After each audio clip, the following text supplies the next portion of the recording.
Hello, in this video I want to show you how to download software for your Razer Viper V2 Pro.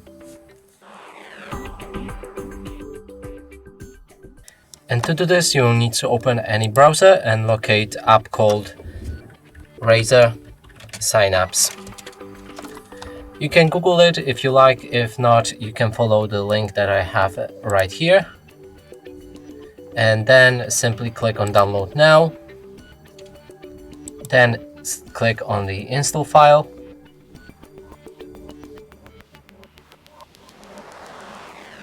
right here you can download any additional apps that comes with Razer Synapse. I'm gonna go for only Synapse and select install. Let's skip and continue. When it's ready, select Launch Razer Synapse and click on Get Started.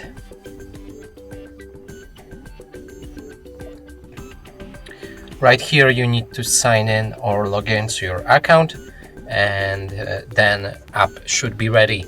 And that's it for this video. Hope you like it. Please consider subscribing to our channel, leave a like and a comment below.